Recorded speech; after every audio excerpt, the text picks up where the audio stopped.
paying attention and look at the screen. I'm looking right here. I am here. I am locked on with you. Oh, I see what you did there. Already, oh my gosh. Okay. Welcome back, guys, to another episode of College Football Uncensored. I am your host, Chris Marler, joined by special guest. Clint, I forgot your last name. Don't get mad. Clint Shamblin. Okay. Shamblin. I kept wanting to say Bowling, and that's a guy I went to high school with, I think. Did you go? Wait, you're talking about offensive lineman, Clint Bowling? That's not who I went to high school with. Never mind. I don't remember. I don't know. Well, Clint Bowling went to Georgia, right? He did. Rent free in my dome, brother. Just another example of it. You already knew. You already knew. I knew. This is unbelievable. No, Clint Shamblin from Lockdown Georgia. We've had him on like several times. Always had a good time. We've already got the sets and stuff out of the way off air, so we don't have to talk about it. Oh, that's cool. Look right there. This right here. See, can you see this? I can. What is that? This paper behind me? Yeah. Those are court papers that I was served today because an accident. I got into a fender bender a year and a half ago, and this guy is trying to get money from the insurance company. I will never forget this. So like it like totaled my car, but it was like because my car was like a piece of shit and it was like cheap. I just like bumped into this guy, and I'll never forget him getting out. He was completely fine. I thought I hit a tank. It like crushed in like the front part of my car. It was like not a serious accident. His car was like scratch free, everything. I'll never forget him going like coming out of the car. He's like, knocked over all the soup I had in my trunk. And I was like, I have so many questions why was there soup in the trunk? Like, what the fuck is happening right now? I no joke when I was in high school, I totaled a truck that I had, came out of a three-way intersection, and this gal was going 65 and a 40. Like T-boned my truck. Truck was totaled all to heck. She was drinking. The police took her breath, just drunk driving. But because I took away her right away, I was at fault. And in court, against me, she said, I'm suing for damages. She got awarded like 1 point. She was driving drunk. Yeah. So she was drunk.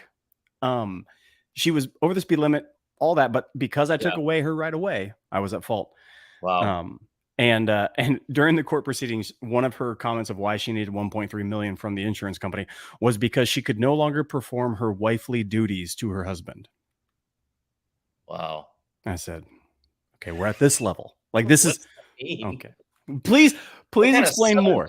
Shit is that? Also, Randy Payne in the chat says, "Go Dogs from Tifton, Georgia." I love Tifton. Come on, Tifton actually is a pretty fun town. Tifton's like I love passing Tifton if I'm going down to Valdosta because it's like the first sign of life and such like a long drive down there. But he says you're back-to-back world champion. Well, I don't know about world champion. Well, but I mean, you name me another country that has SEC last year. Yeah, honestly, I can't think of. That's right. I can't think of one. Okay. So, and we've got comments from Ben Diesel, one of our favorite listeners, about Jarquez Hunter. We're going to talk about Jarquez Hunter very soon. There's a lot of stuff going on with that. But anyway, welcome in. Like you said, from Locked On Georgia Bulldogs. You know what I just realized too is you brought this up, you brought up like the drunk driving thing you just talked about.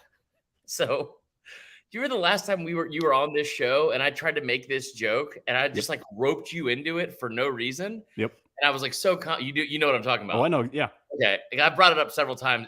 This will be a moment like that I'll have for the rest of my life. And you like, remember when you were like, if you were in like 7th grade and you like were in like science class, and instead of saying like Uranus, you said like your penis. Somebody's like, oh my God, that's going to haunt my life forever with embarrassment. Not penis related, but it's going to haunt my life forever from embarrassment. Is that when I was like, you know how like not all of us have like got a DUI. We've all probably driven drunk before. And you're like, no, I've never done that. And I was like, cool, awesome. I got to go. that was the moment right there where you're like, I don't know if we can be friends anymore. I felt so bad. So bad. But anyway, no, we've got a lot to talk about. We'll just give you the rundown real quick. So Auburn in trouble. Like that's a part of the title of the podcast. We're going to talk about just the situation that's going on down on the plains. It's very unplain and not very ordinary, guys. It's pretty messed up. Also, the main part of the show will be biggest trap games of the season from all over the country. And we'll also talk about the SEC, obviously. I know we have Clint from Locked On Georgia, like I said several times, but I'm assuming that you don't have a trap game for Georgia because that schedule is horseshit and there probably isn't one. No, there's not. The only game that I am actually, we're going to talk about Auburn, because every single time Jordan Hare comes up, every single year, literally, it upsets me, because Auburn hates Georgia, and going into that stadium, and I don't care who you are and what team you have in the talent, that gets me nervous every single time, because I've seen it 10 times out of 9. It scares me. So yes, we'll like you said, we'll get into that too. But like, I'll give you a stat. I was talking on an Auburn podcast yesterday, or it came out today, I think. But it was, I don't know the exact number off the top of my head, and I didn't take my meds, so I don't have it in front of me. But it was like basically the game, the point differential in Tuscaloosa in the Bama Auburn rivalry versus the point differential in Auburn. I think there's only been a different, like, I think that game's only gone above like 10 points, like where like the winner won by double digits or more twice in the last 30 years in Jordan Hare. It's just always close there. So anyway, we'll talk about trap games. We'll talk about more than just Auburn. I promise you can trust that from me more than anything. And then we'll talk about On3 releasing their top 100 players list as well. So without further ado, let's get into the Auburn situation. All right, so like I don't know all the facts of this case. I can start piecing it together by just some of the things you've dropped to me and the hints that you're saying, the allusions you're going to. I can the Raw Quest Hunter part. Yeah, I heard that. That was fantastic. I was very proud of that. I didn't think, after the drunk driving thing, I didn't think you'd pick up on cool lingo like that. I'm gonna bully you into like being a good person, like bullying you into about the drunk driving thing. Like I don't know what I'm trying to say, but basically bully you for being a good person. Yeah, there we go. Okay, fantastic. I got you. But yeah, so I don't know all the facts of the case, and unlike a lot of fans from this past February and March and in the college basketball season, instead of elaborating and just speculating and then just throwing a kid's name under the bus that you don't have all the facts of a case, especially one that could actually be involved in the police department, looking at you, Auburn, I'm not going to get into all of the details because I don't have them all. There you go. But basically, no, Ben Diesel, I'm not bullying him into driving drunk.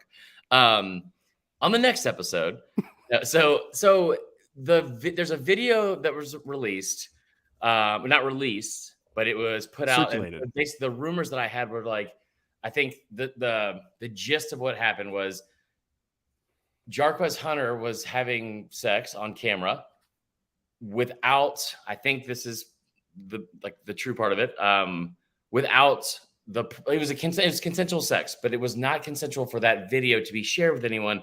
And he was putting it into saint shaming is good. So by the way, that's good. He was putting it into like a Dropbox folder and sharing it with other players rumored to be from Troy and the University of Alabama. All of it pretty disgusting, all of it pretty terrible, all of it things that we have, it's sad to say, but I've seen before in not only the world, but in college football. All of it pretty bad. Auburn has come out with a statement on what happened almost, less than 24 hours after it did happen. Our former employee, Brian Stoltz, who does a great job now, I think, with Rivals in covering Auburn sports. He says, Auburn University's official statement: we're aware of the situation and take this matter very seriously. The appropriate offices are conducting a thorough review. Indefinite suspensions have been issued for violation of applicable Auburn Athletics Department policy. No further comment will be provided at this time. They turned the replies off, from what I was told, but it's also, I think they might have also been off already for like a week, somebody said. Regardless. Yeah. I almost don't want to say thoughts and opinions because it's so gross and disgusting, but just like, here's the thoughts and opinions that I have. And I appreciate that because yes, this is one of the things that we talk about. And even if there are court proceedings, this is Adam Anderson at UGA. After the fact, I mean, the guy doesn't get drafted, and sure enough, there's nothing going on with this, and it's who knows what's going to happen further. Right. So speculation. And Athens PD is by far one of the worst police departments in the entire. Like the amount kids have gotten arrested for a $15 parking ticket, and that's not a joke, So yes, I appreciate hey, let's just state factually what's happening. Yeah. We have the statement. Here's what's rumored. Don't know what's going on. If true, and if true.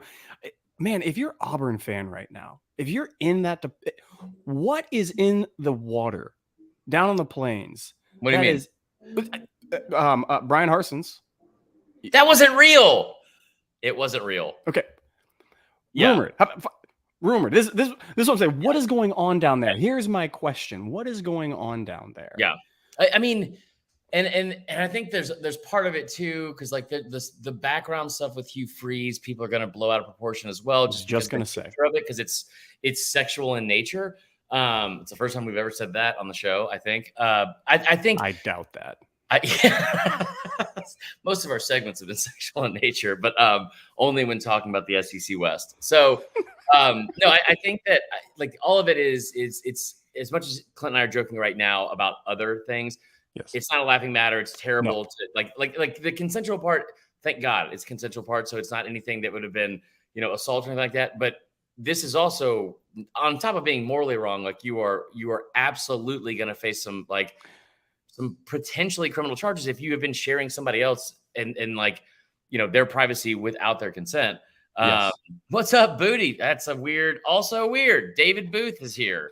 And his nickname is Booty. He's been a regular and vice versa at bars like in the last decade. Yeah. I think that's a good point. I think if at minimum, if I'm Auburn, here's what needs to happen. This is going to be a Title IX investigation. Title IX investigations are no laughing matter. I know people that have been involved in Title IXs. They're no joke, and they should be taken seriously. And so I think they will be taken seriously. And I think at the bare minimum, talk about indefinite suspensions. This guy don't play next year. Like if it continues, I mean, like, and here's the other part too. How does it affect Auburn? And which is like another important piece, especially when we talk about college football. Jarquez Hunter was a very explosive player. But I think I've said this before last year, probably one of the most underrated running backs in the entire SEC.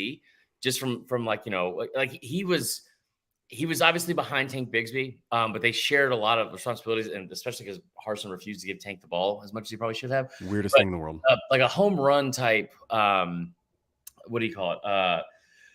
Like just an explosive chunk plays galore. Like I think he averaged over like 8 yards a carry at one point early in the season.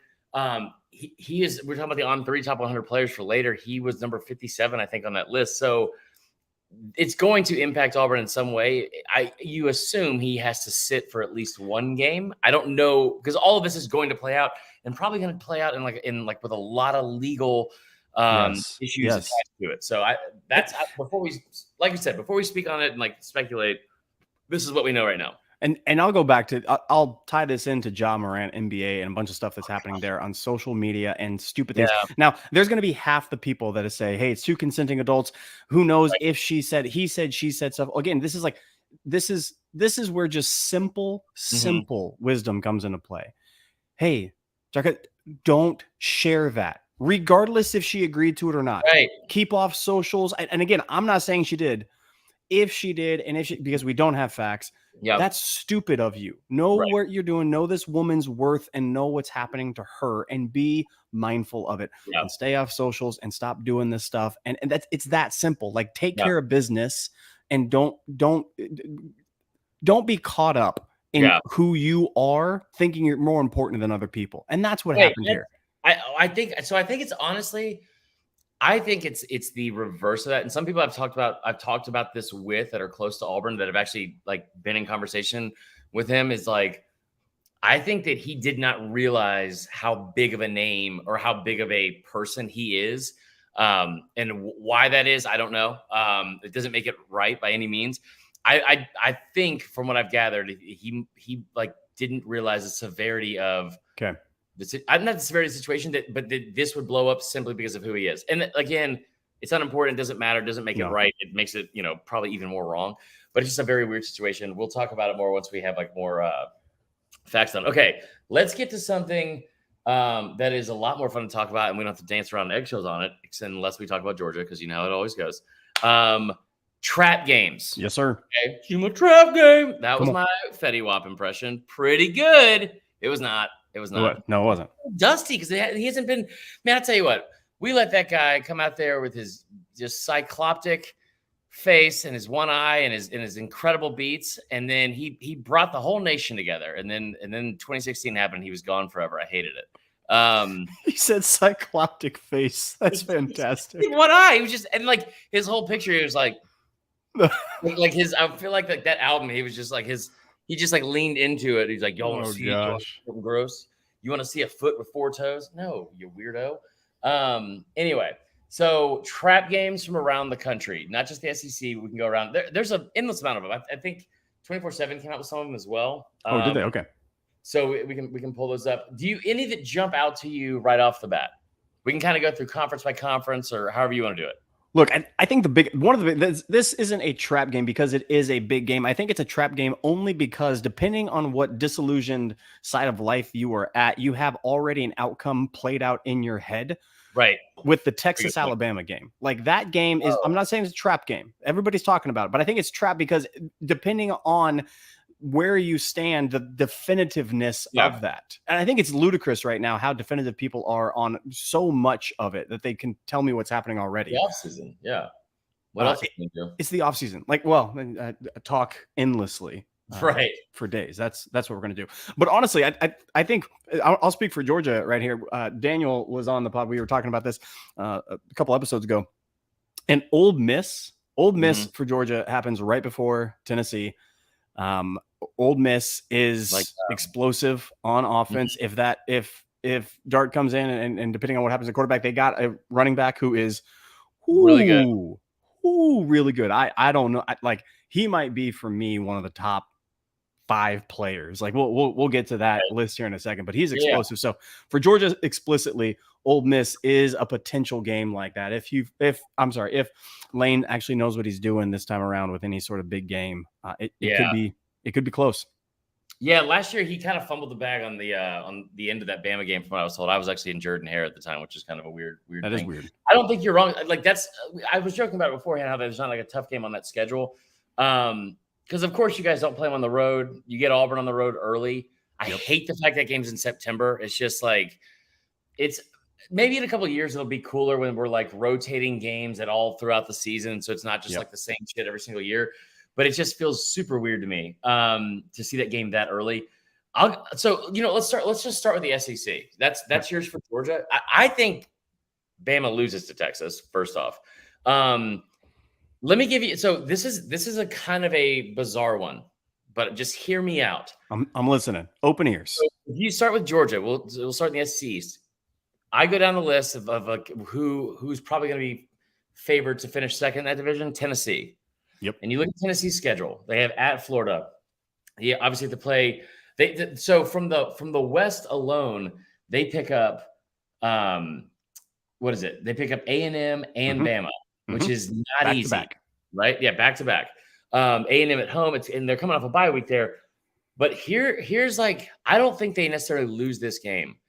But do you want to look at like an early like September matchup that could have some folks pacing while watching this game and like potentially a massive upset? How about UTSA in Knoxville in the 4th week of the season? And just hear me out. I think Tennessee probably wins that game. Sandwiched in between the Florida, UTSA, and then South Carolina. So 2 SEC schools. So you go to Florida where you've struggled. Like, I mean, that game last year was huge there, right? They rushed the field, the whole thing.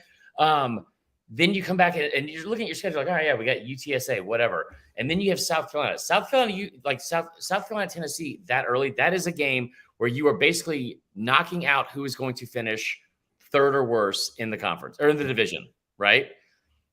UTSA was 11-3 last year. They had one of the better offenses in the country.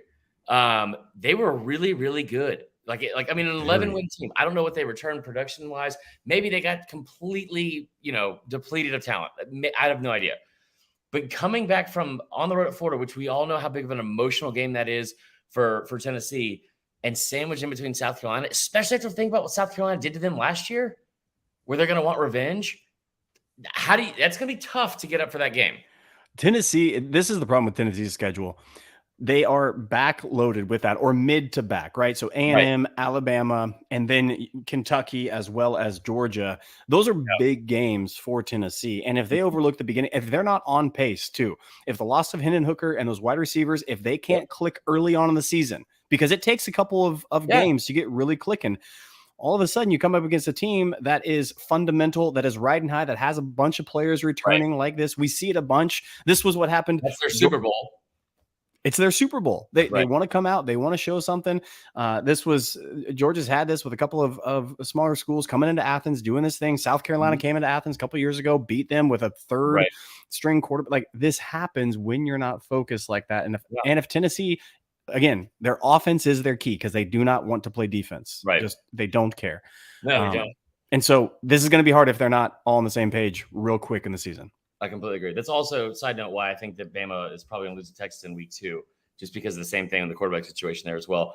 All right, where else in the SEC? I'll give you another one that's kind of sneaky, just kind of. Kentucky, who I think is going to be better because you return a lot of talent. I understand they lose to Will Levis, but I think Leary is going to be a really, really good quarterback. So they're going to have less interceptions thrown? That's I feel like it's an upgrade. I feel like it's an upgrade at quarterback. It is, right? I completely agree with you. Everybody's talking about Will Levis. I don't care. He was a bad quarterback at Kentucky. Right. He was bad. He led the conference in interceptions in his first year, and that was his best year. You could make the comment about how he didn't have any talent around him. Fine. Will Levis conversation is fucking over with. Thank God, finally. But Devin Leary coming in at 35 touchdowns, 7 interceptions in his first year of collegiate football at NC State, gets injured last year. Now, like, Kentucky, I don't think has blown away people in recruiting necessarily. They have for NC State, they have a lot more talent on that roster than NC State does. So I think that with what he has around him, I just don't see how they would be potentially not better at that position, and they've got to be better on the offensive line, I would imagine, as well. But here's one for you that, and again, just it's a deep cut and a not a shot in the dark, but I understand how this is going to sound, but hear me out. Okay. Vandy at Vandy in week 4 again, because after Vandy they have Florida, Georgia, and Mizzou back to back to back. Okay. I don't see them prioritizing that Vandy game.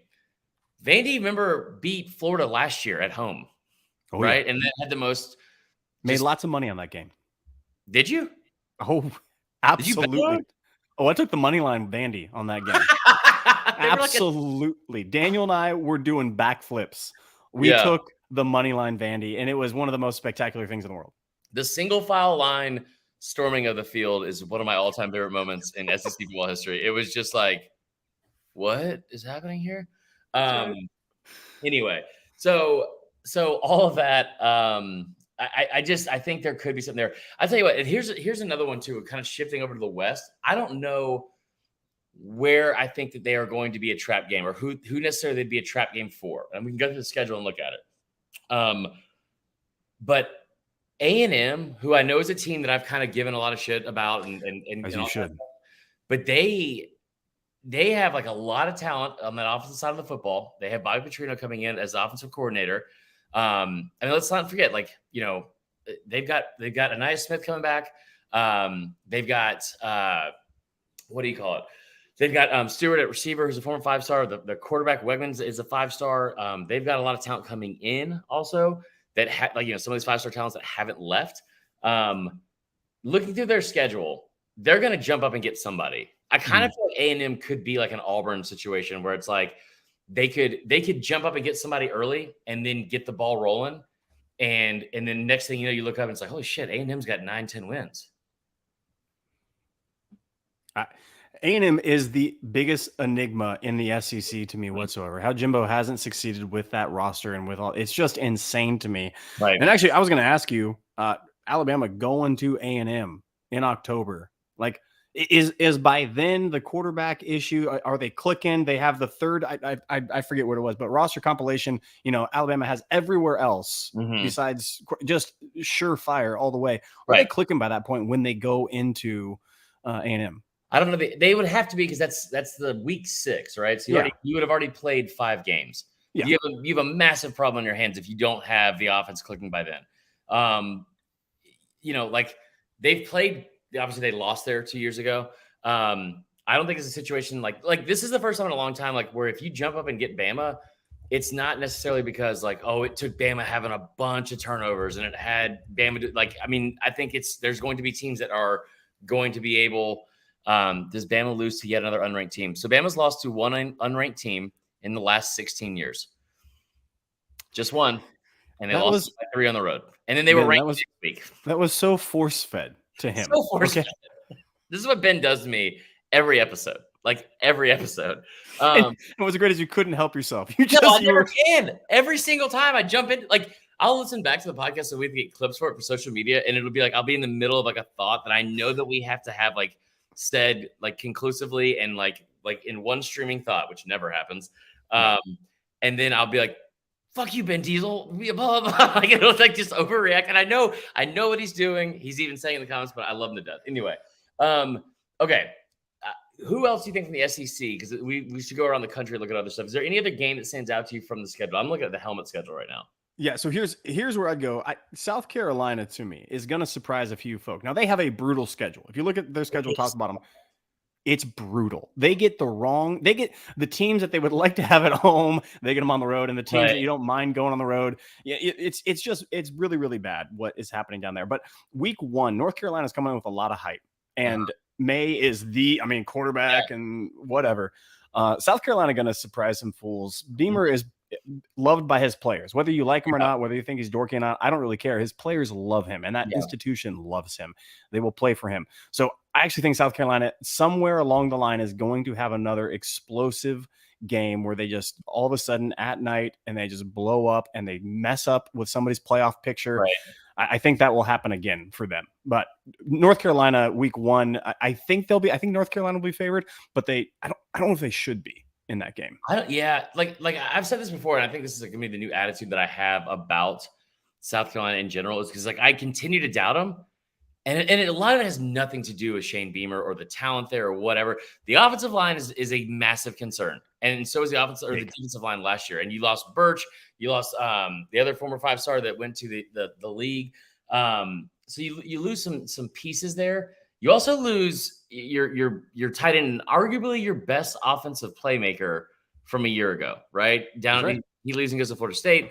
I just like the schedule, though, is what I always come back to, because it's like you have UNC. Now, granted, like you said, May is one of the top quarterbacks in the country. He lost his best receiver as well, Caleb Downs' brother.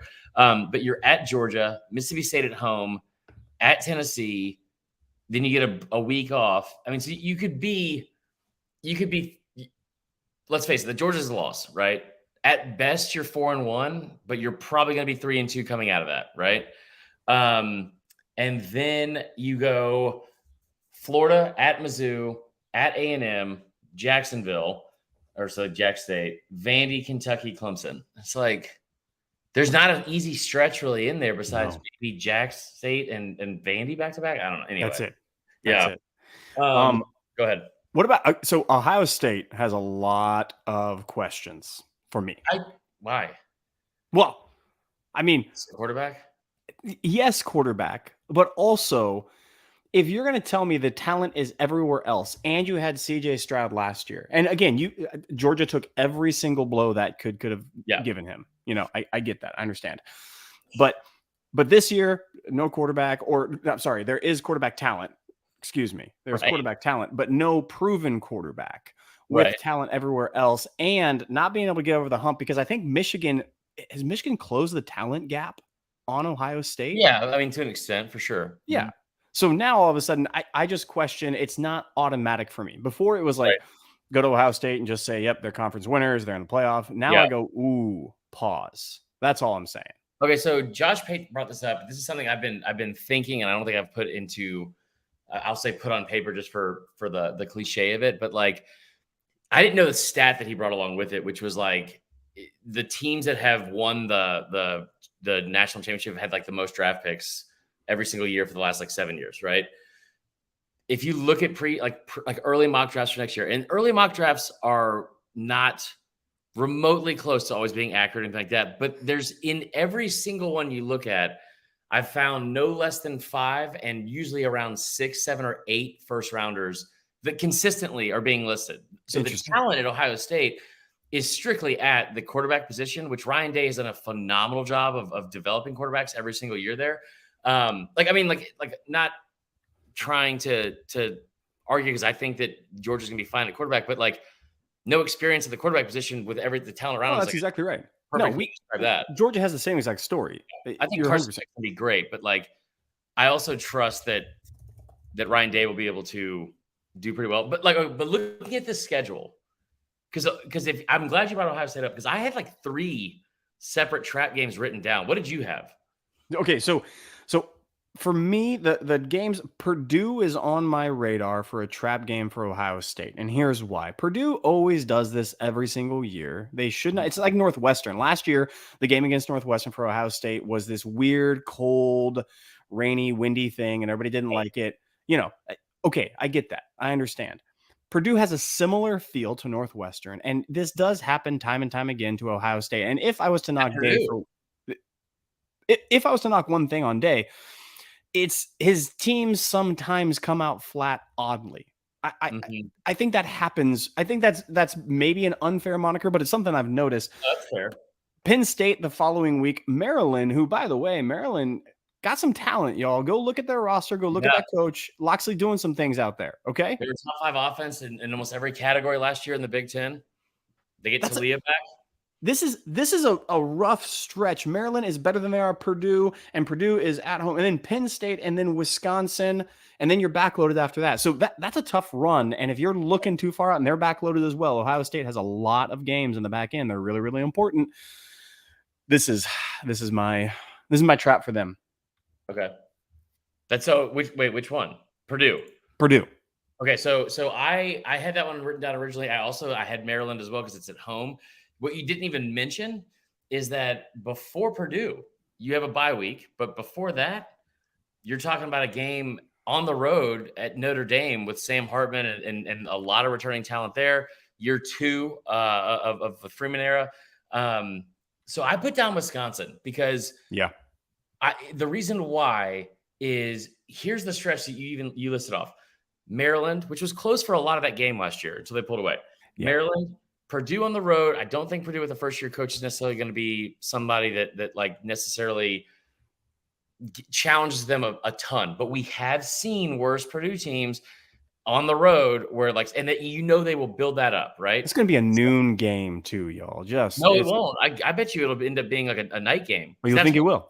I would. That's what they did last time. Okay. But then so if you get through that, because they will hear that whole thing ad nauseum, remember what happened in 2018, remember what happened in 2017, or whichever year it was. I think it was 2018. But then after that, you get Penn State at home. So if you've navigated through Maryland, which I think if you're ranking those games, obviously Maryland's tougher than Purdue. Penn State's tougher than Maryland.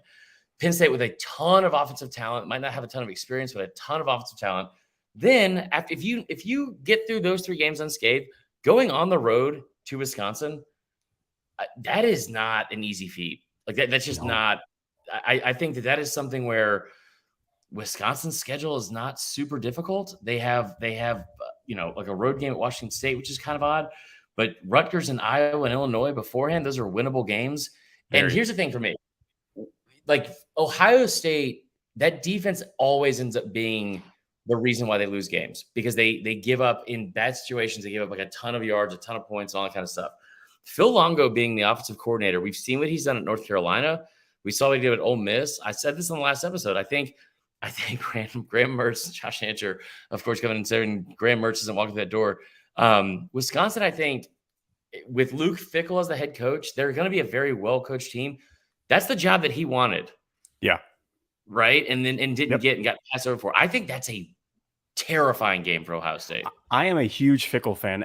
I rode Cincinnati 2 years in a row to just many, many, many wins on the money line as well as the point spreads. He's a phenomenal coach, and I think being at Wisconsin, he's gonna be coaching real mad. They're gonna get boys up in a hurry. It's gonna be fundamental, big old beef on both sides of the trenches. Yes, Wisconsin is a real player.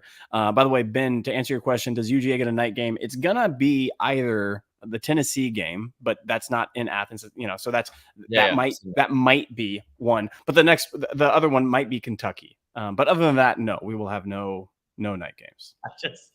There's just part of me wants it to keep happening just to, because your schedule is shit. And so it's I don't know what night games you could have. It really is it's I've said this before. It's not a slight necessarily at Georgia at all. We all know they tried to schedule Oklahoma. Georgia's in a position now where they are not going to get they're not going to get sympathy from anyone, right? They are back-to-back national champs, Anybody that's interacted with their fans also knows why they won't get any sympathy. But like they like they've distanced themselves so quickly. I mean, think about how quickly they've distanced themselves from Florida since Kirby's gotten there. I mean, I mean, again, the 4 attempts on the goal line, right, that Georgia couldn't punch it in, and the consternation from Bulldog fan being like, what is going on? And now to look at it, and it's just, we are just sipping back on whatever we're sipping back in those drinks, just enjoying ourselves all game long against Florida. And that was not the case. That was actually the complete inverse, 15, 20 years ago. And now we're here. So yes, it has come a big way. Another darling team for me on the sneaky trap games. USC getting lots of love. So that's exactly where I wanted to go next was the Pac-12. So go ahead. We're right there. Look, I'm going to tell you again, talk about the backloaded schedule of a lot of these teams. USC plays Notre Dame and then Utah. Cal gets thrown in there, which Cal has had a couple of times where they've had a couple of good, wide receivers, good offensive weapons. And then Washington, Oregon, and UCLA. That's tough. Y'all, I'm not saying all these Pac-12 teams are incredible. And I'm saying Pac-12 is probably going to cannibalize itself on a lot of this, and we probably won't get a Pac-12 team in the playoff is my guess. But if you look at this, Notre Dame, Utah, Cal, Washington, Oregon, UCLA, they're losing at minimum one of those, maybe 2 of those. I don't think you're wrong, and I don't think USC is the best team in the Pac-12 this year. I don't think it is. I think Utah's got a very, very difficult schedule. I think the winner of that conference comes out of the North this year, just because, I think Oregon State, I think Washington are all going to be better than people give them credit for. Washington's going to be real good. Well, they should be, right? So you look at Washington, Washington versus Oregon. Let me add this up real quick. So since 2004, so basically 19 years, right? Okay. Washington has beaten Oregon a total of 3 times. They've dominated Washington. They have one of those wins now. So in back-to-back years, 2016, 2017, which were very down years for Oregon, they won 70-21 and 38-3. The last few years have been a lot different, and Oregon's been ranked in the top 20 in all of them, right? Yep. Oregon won by 3 in overtime in 2018. They won by 4 in 2019. In 2021, they won by 10 at the time when they were ranked 4th in the country. And then last year, they lost by 3 in Eugene. Going on the road to Washington, I think, is going to be more difficult than people think. Also, a lot of people hate on the Pac-12. If there's a lot of that, I think, is very misguided. If you want a reason to hate on the Pac-12, I'll give you one. And that is that their helmet schedule that I'm looking at right now, their block helmet schedule, reads top to bottom instead of left to right. And I hope whoever makes this gets gout or stubs his toe every day for the rest of their fucking lives. He said gout. That's a man who has gout. Anybody that wishes gout on somebody else knows how painful that is because they've had gout. I just remember sitting here. I remember telling someone, I was like, something's wrong with my feet and my ankles. And she was like a nurse. She was like, I think you have gout. And I was like, what is gout? I'm like looking it up. And it's like basically like, hey man, just stop eating like a fucking 15th century king and like stop putting so much meat in your body, you weirdo. That sounded weird. Okay. I love what you said about USC. I think that like Oregon, how about this for Oregon, right? You are at Washington, then you get Washington State at home, at Utah. I think that schedule sets up pretty well for them. But if there's a game that I would be scared of for Oregon, week 2, they go to Texas Tech. That's a sleepy fucking town. That is not a fun place to go. Very sleepy. Dry county, isn't it? It is a dry county. Yeah. It might not be now, but it was a dry campus at least. Yeah. And apparently it's like very windy. Like one of my good friends went there and she would tell me, she was like, yeah, they would have like the school would send out these things where it'd be like, it's a 7-book day. And it would be like, you need to have 7 books in your backpack to make sure you don't blow over. Stop. I swear absurd. To God. I swear to God. like, what's absurd is not the 7 books part. It's that somebody was like, how do we let them know how many miles per hour it is? That's what I mean. Like, instead of saying, hey, we're going to have wind gusts above 65, they said, hey, why don't we grab a couple bricks? Just carry some bricks with you today. Like, what? Make it one of their traditions because they don't really have any. No, I think that's pretty funny. Okay, so I think that going to Texas Tech, and now you don't have anything really around that game. You have Portland State at home, then Texas Tech, then you're at home against Hawaii and Colorado. Let me ask you this: do you think Colorado jumps up and gets anybody this year? I'm telling you this all right now. Colorado maybe wins 2 games. They're Right. not jumping up to do anything. Y'all stop it with the insanity. Just talking to you, RJ Young. Just stop. Colorado is fetch. Just fucking stop trying to make fetch happen, dude. It makes no sense to me. 0. Yeah. 0. So I'd rather lose a limb than deal with gout again. Listen, there's so much time before the season starts. I'm sure there's other games, and I'm sure there's other trap games that we probably missed. Let me see if I can find you one. Like if we're talking about that just really stands out, like Notre Dame's schedule. Yeah. Notre Dame, they're on a bunch of marquee games. They're going to be very important this year. Yeah, I think that they're going to play. This sounds bad because they could. I think the expectation is they should and will always contend for a national title or the playoff. But I think in a weird way that Notre Dame plays this year South Carolina, where someone with very, very legitimate college football playoff hopes is going to get knocked off by Notre Dame. I don't think that's wrong at all. I'm going to get another team that was good last year, and I don't know who they sneak up on. My guess is maybe Washington or actually maybe Utah. I think Utah is, by the way, I've said this before, whatever the line is for the Florida-Utah game, give me Utah giving whatever points. They're going to be so mad the entire time. And I forget who in the comments said this team, but Oregon State, sneaky good team. Coaches got them in the right direction. Their schedule is crazy easy. San Jose State, UC Davis, San Diego State, Washington State, Utah, big game, Cal, UCLA. They don't get any of the big boys. They just get Oregon and Washington at the end of the year. Yeah. So Oregon State, I think, could be sneaky. Who do they play in week 2? Because I'm looking at the helmet schedule, and it looks like, in my opinion, they are playing. I'm gonna take a guess here. It looks like the 1963 California Angels. Am I close? That is absolutely. So I grew up around this area of UC Davis, and that is that is fantastic. I was like, what the fuck am I looking at here? No, Oregon State, we used to have a strictly slander based diet when it came to Oregon State. We don't anymore. We've moved on. That's called growth, guys. Look at that maturity. I know. Listen, people think that I'm such a bag of shit, and I'm really not.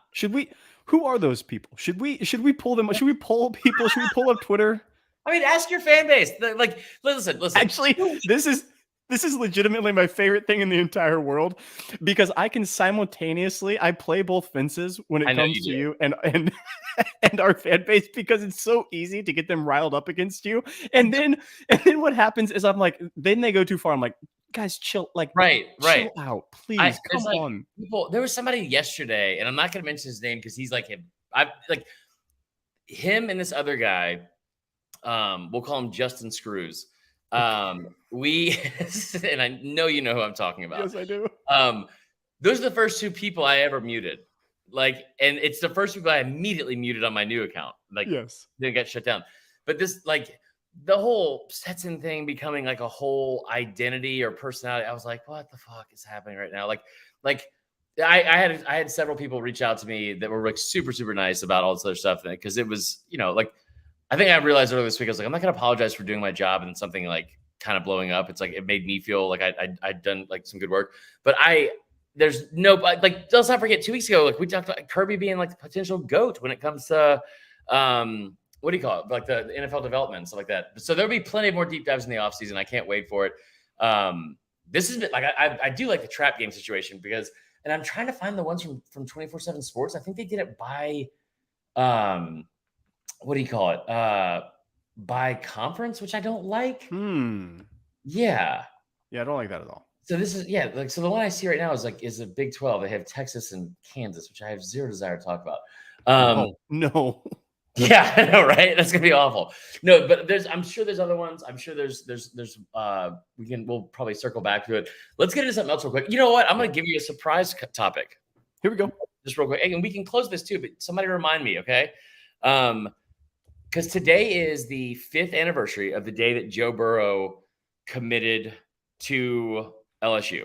Okay. And obviously we know like the rest is history. He went down there, put together one of the best seasons of all time. A top 2 season in the history of football. Like I think Cam Newton's it's really hard to say that his isn't the best just because of what he had around him. Sure. Now talking about the team itself, I hate the argument about like the GOAT team, right, of all time. It is in my like I said it the year it happened. I'll say it again. Diehard Bama fan my whole life. Went to LSU game that year with one of the guys in our comments right now, Mickey Sheremy, one of my closest friends, loved to death. It was hard not to get wrapped up into that team. It was hard not to like that team at any point. Like, I mean, Bama lost to him. You still had like, it was, I mean, like, you know, there was not, I don't think there was anybody outside of Clemson, South Carolina that was cheering for Clemson in the national championship game, right? Greatest team of all time, I don't know. I think there's 3 that come to mind right off the top. I think at this point, the 2001 Miami thing is almost like folklore. We all just kind of, they're like Beyonce. It's like at some point, people just decided that was a thing and it's untouchable and you better not say a fucking bad word about it or like Miami. Or Ray Lewis will in fact invite you to a party and you will die. Yes, exactly. He wasn't on that team, but yes. But no, because they had like the 6 draft picks and all that kind of stuff. Greatest team of all time? I don't know. Greatest season of all time? Yes, and it's not even close. And I heard a stat today. I was listening today because I remember posting a stat about this for SDS, and it was like comparing 2019 LSU, 2020 Alabama, and I think it was 2022 Georgia, just because of like, I mean, Georgia, again, they played 6 ranked opponents and beat them by 46.3 points per game or 46.6 points per game last year, which is fucking insane. It's insane. But there was a stat about the 2019 LSU team. They played 7 top 10 teams, 7 top 10, not ranked, 7 top 10. Like half their schedule of the 15-0 was top 10 ranked teams. They beat the entire preseason top 4 and then also beat Alabama on the road when Bama had Tua. That's right. But I heard a stat today. It was the first time I'd heard it, and it was on First Take or something, which is shocked me that I heard it. But the stat was they beat Oklahoma, Bama, Georgia, and Clemson, I believe, who are a combined 60-4 on the rest of their schedules. 60-4. They beat them by an average of 19.6 points per game. That's covering the spread against 4 teams that lost 4 games the entire year. Hated that Bama lost 2 of those. Well, actually, no, that was against LSU. So that was against LSU, yeah. Yeah, thank God. Still got it. So your thoughts like on just like, I don't want to get into a debate over it because it's like that could be a whole episode, but just that team was just different. Look, it really was. And this is each and every time we go into it, we have to caveat some things. And this is a fair way of doing it. Like, please embrace this, fans. And please, people speaking about it, embrace it. You can say 2 things are true at the same time. Like the GOAT conversation is just bonkers to me because you have to qualify the best team within college football playoff before it expanded. That's a fair thing because it's and then you have to say before the BCS was there, you know, okay, this is actually a fair thing to state. And making qualifiers does not take away, and this is what sports is great for because we just get to prognosticate about ludicrous things all day long. Right. But yes, I would love it if we were able to categorize these things. So if I'm categorizing, the back-to-back national championship within the college football playoff is the best. Like that's the best season to me because it does 2 back-to-back in that. But I can say that if I'm talking about single year with the most impressive wins, yes, of course, that's insanity. Like you're not going to replicate that again. Maybe you do, but I don't see that happening anytime soon with how college football landscape is right now. There was just so many moments that happened that year that LSU fans like it just takes a lot for any fan base to not be irrational and unreasonable the year after winning a natty. That's right. And what I mean by like LSU fans were immediately like, we're gonna go we're 5-5 or 6-5 or whatever the fucking 2020. We're gonna fire our coach, but they were like, we don't care. Like we just had the best season of all time. It was the most like. All right, Here we go. I'm going to say this. Buckle up. going to be very inappropriate. But that entire 2020 season was the most post-nut clarity moment in the history of the world from LSU, because their fans were like, I don't care. Just sat back smoking a cigarette. We're not going to be bothered. We're going to pee out a UTI. It was like they were just good. They were just good. And we have really, really gone over the edge this time. You know what? Let's save, or do you want to do the top 100 players real quick? Yeah, why not? Let's do it. So I sent you a link to it earlier. Yep. We can kind of go through it real quick. And then we'll get to some audience questions and get on out of here. Where the hell did it go? Well, I know I sent it to you, so let me get this real quick. So basically, On3 came out, released their top 100 overall players on the season. I haven't looked through all of it. I don't know which teams had the most or anything. I'm going to give you the top 10. Okay. Here's your top 10. What I got is Caleb Williams, Drake May, Marvin Harrison Jr., Brock Bowers, Jared Verse, Harold Perkins, Olu Fashanu, Joe Alt, Kool-Aid, and then Kalen King are the top 10 on 3 players. Right. So are you asking me if I agree with that? Who do I think is the top 10? Anything right off the top, anything that jumps out to you? I think Drake May is too high. What are we doing with Drake May at 2? Thank you. What in the world? He's really good. Sure. And this could easily be, if all these players were eligible, because I know Harold Perkins isn't, this could easily be the way the draft goes next year. Because the top 4. He will be a top 2 pick next year because he plays quarterback. Okay, cool. Great. There's no way he's number 2 compared to the rest of these players. I'd put Brock and Marvin ahead of him without a question in my mind. What is going on? Honestly, and I don't know. I haven't done a deep dive on all of his numbers. I did last year before the Heisman when I was. Now that I think about it, I was making a statement against somebody that shouldn't have been invited, but we're not going to get into it.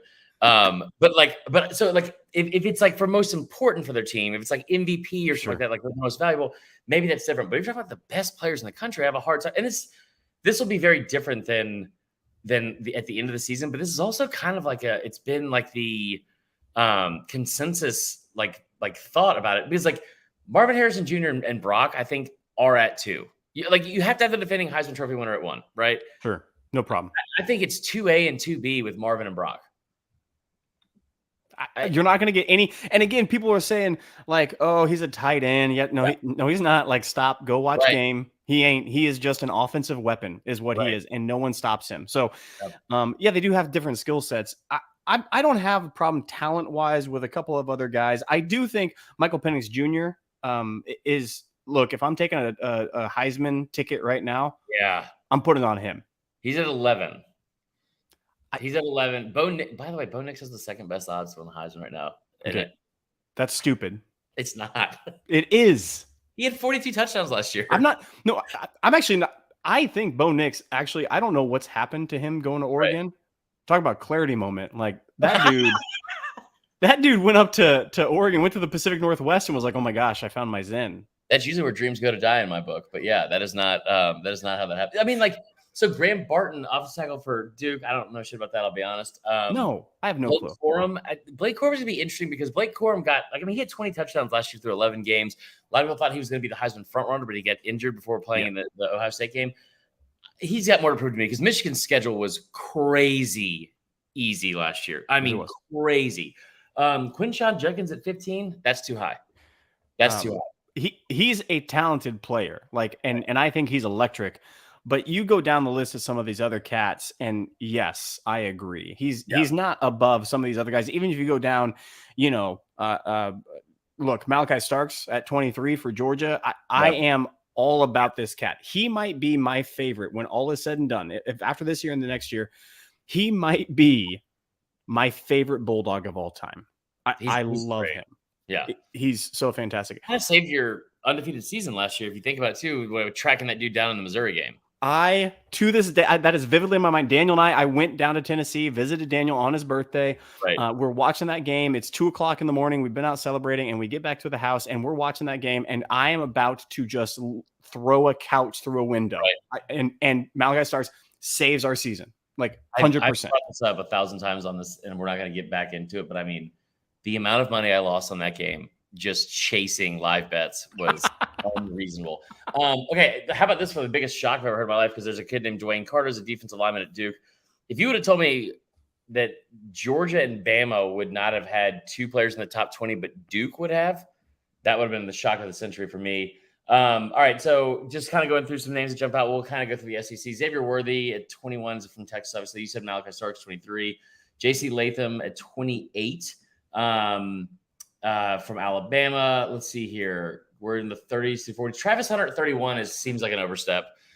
What's going on there? I mean, he was the number 1 player in the country a couple of years ago. He's done nothing at this level, and neither has Dion. And I just think playing at Jackson State, it's an incredible story, right? Unless you're an FSU fan, incredible story. And Shadir Sanders coming in here, where I'm at right now, and I think Shadir Sanders is one of 2 or 3 players total. It might just be 2.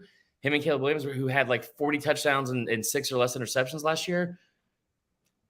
There's the only way I see Shadir Sanders right now is the same way I would look at a travel ball, like a 10U travel ball team. Like, of course, the coach's son is playing shortstop. Of course, the coach's son is batting in the 3-hole. Like, that's just how I view him right now because he hasn't done anything at this level. Yeah. And like he really might get the chance. And if he does, like going against the Pac-12 defenses and stuff like that, and that whole narrative, if he has an exceptional year, great. If he has a learning curve and he comes back the following year and he's better, whatever. I think it's an egregious overstep to see where they're at right now. Absolutely. And look, by the way, Josh and Ben talking about Carson Beck. Yeah, if Georgia is perfect and Carson Beck in Mike Bobo's system does what they're supposed to do, right, Carson Beck might wind up and fool around and get drafted top 10 next year if everything domino falls his way, because he has that electric arm as well. And then, Javon Bullard, you want to talk about a guy who kept that defense together at a couple points, especially in the playoff run for Georgia, safety and that incredible star position, Javon, he should be up there. I agree with that. I think that I tell you what, we talked about this earlier with like the Ohio State thing and their draft picks. Washington with a ton of talent in here, getting back down towards like later on in the list here. We brought this up in the last episode, doing our breakout players, having Mikael Williams coming off the edge. There's no way he's going to be so good. Talk about Malachi Starks, might be one of my favorite dogs. Michael Williams he's going to be the best defensive end to ever come out of Georgia. Jarvis Jones is there, but he embarrassed fools as a true freshman last year. And he just stormed on. It's incredible. I was actually going to ask you, Dallas Turner at 47. I watched, the Bama games, that dude stood out every single game. You're talking about a kid that is a couple of plays away from being looked at in a much different light going into this year, because he walked into the end zone with that fumble recovery for a touchdown against Tennessee, which I thought was going to complete the comeback, and should have if it wasn't for a pass interference call, but I'm over it. It's not a big deal. It sounds that way. It sounds that way, right? No, I think that the scary part is, and I've thrown this out here a bunch. Like, I know what Will Anderson did last year or the end of the year before, and I know that people like love to kind of hate on him for whatever reason. Dallas Turner hasn't had like Dallas Turner is gonna benefit from something Will Anderson never had, and that's the fact that Dallas Turner has, like, he's got Chris Braswell on the other side. You've got other true freshmen like Keon Keeley that are coming in, stuff like that. There's been I've said this stat a bunch. You're going to hear it a bunch more too, because I think it's one of the most important positions in all of football, especially in college football. But the edge position, right? So 24/7 Sports has been, since they've been keeping track of that as a position of rank, right? There's been 10 total 5-star edge players that have been named in the 3 years that has been a position they rank, right? 10 total 5 stars in the 3 years. Bama has 6 of them, and that does not include Will Anderson, obviously. So I think that he's got the surrounding talent he's going to have to help him. Dallas Turner's going to have a monster season, I think. I think so too. He's going to finish up way above that 47. And why do we keep on, one of the things that we keep on getting absolutely tricked into time and time again, I've seen mock drafts take him in the first round, and even at 70, why is JJ McCarthy even considered a top 100 player in college football? Because of the helmet that he wears. It's a joke to me. I've watched, he's not a quarterback. Like, y'all, he's not good at what he is stated to be doing. I think I disagree to an extent. I don't Okay. think he's the like. There's been mock drafts that have him in the first round.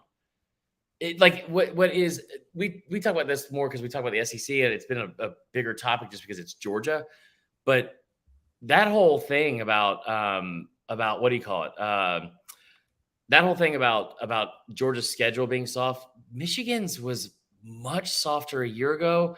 It's probably going to be softer this year. Yeah. Like they don't like. Remember last year at one point that UConn game was being used as like a resume booster for Michigan, which is a fucking joke. It's a joke.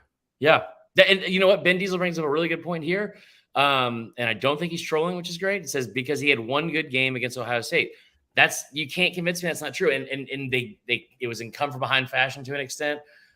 He put up a lot of numbers at least against TCU because it was such a high scoring game. Yeah. But he is at the end of the season, I'll give you a prediction right here. He ends up with no more than 25 passing touchdowns. And he'll have like he'll be 24 touchdowns and 7 interceptions for 2,800 yards. And he will potentially be a Heisman finalist. They will be talking about him because they're going to go into that Ohio State game 11-0 because they don't play anybody. And it's just, I mean, because he plays quarterback and wears that helmet. There's not a program in the history of college football that has been propped up more for shit they did in World War II and before than this fucking school. Like it is, they've won a half a natty since 1948. It's weird and embarrassing. The other name that struck me on this list, I'm gonna go back up a third. Yeah. Raheem Sanders, running back, Arkansas, 38. Ooh, I mean he's good. Yeah. I agree. 38th best player in the nation, though. I don't know where you put him because he's honestly.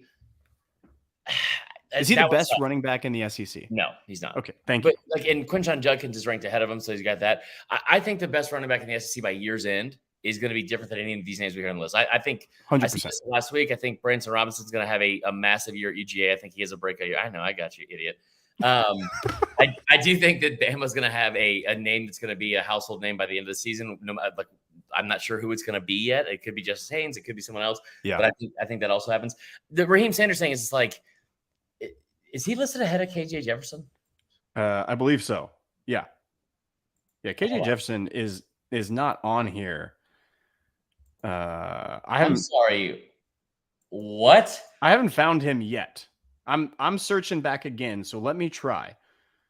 Oh, that's a fucking joke.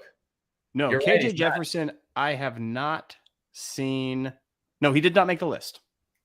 That's insane. That's insane to me. Like, because I was going to say you kind of put him on there just because it's the same as KJ Jefferson in terms of the fact that like, I don't know. That is too much. All right, listen, we've gone for an hour. Okay. Producer Dan's gonna be mad. We're gonna get to audience questions next week. We got a bunch of new stuff that we're gonna be laying out there. Some changes are coming to the podcast, which we'll talk about. Uncle Chris is gonna have to watch his language a little bit more. College Football Censored coming in hot. So that's a great title. It's something for sure. All right, tell them where they can find you. Thank you again, Clint, for coming on. We appreciate it. You've been a great guest host.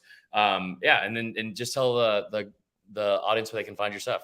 Yeah, it's always a blast to be here. We are Locked On Bulldogs. Find us over on Twitter at Dogs Podcast, Dogs spelled DAWGS Podcast. Interact with us over there.